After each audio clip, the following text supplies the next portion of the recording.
Thank you again for stopping by. You might be wondering, now that you have your MVP, what is next? Quite candidly, what is next after finalizing or readying your MVP for the customer is something you should have decided quite early in the journey. So let's take a few steps back. So you're at the point where you're planning the MVP. You are researching what should go into your MVP with the customers. You are aligning the internal team, the designers, the marketing team, and the engineers on what to build and factor in to your MVP. That is a good time to begin to ask yourself and begin to attempt to answer the question, what's next after the MVP?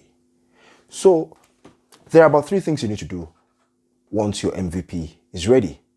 The first is that you need to put the MVP in the hands of your customers. And there's no gainsaying that the process leading up to finalizing the MVP should also tell you or help you identify your customers.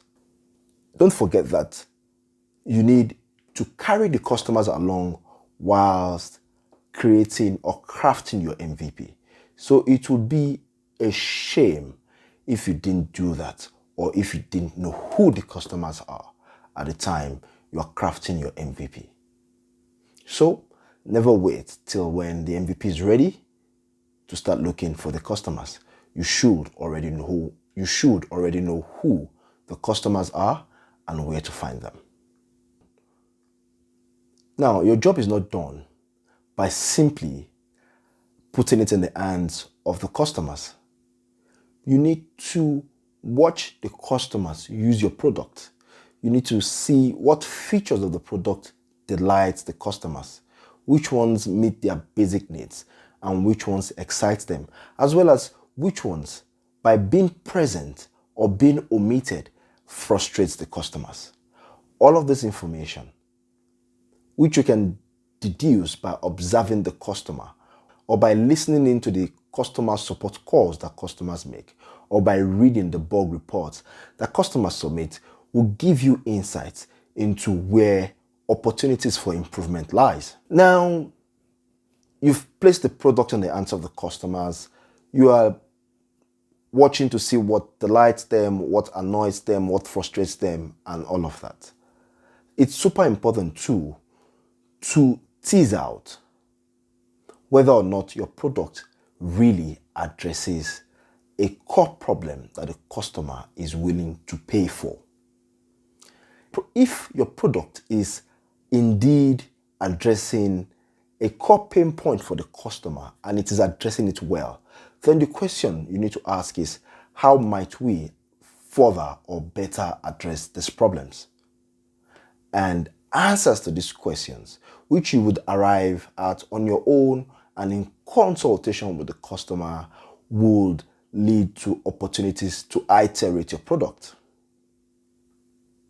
And where you realize that the problem you've set out to solve is not material enough for the customer, but your product has got the makings of a solution that can materially solve a different problem, you might be sitting with an opportunity to pivot.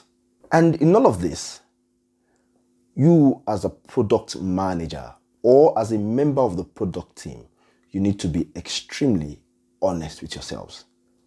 Look, data can sometimes be murky. Data can sometimes be explained away.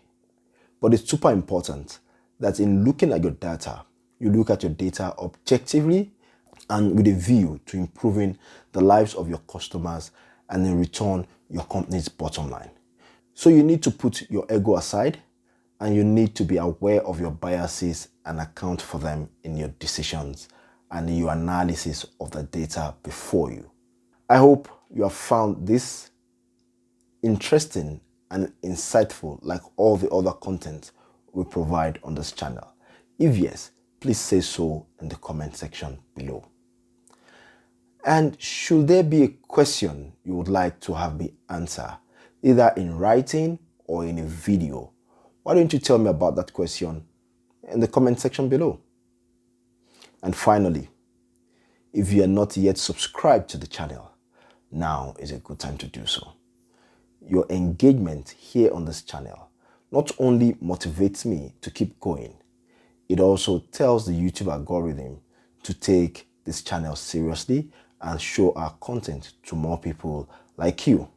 Please hit the subscribe button and jiggle the notification bell so that each time we release new videos on this channel, you're one of those that YouTube notifies. Once again, thank you very much for your time. Thank you for the support and thanks for coming back to the channel. And until next time, that's bye for now.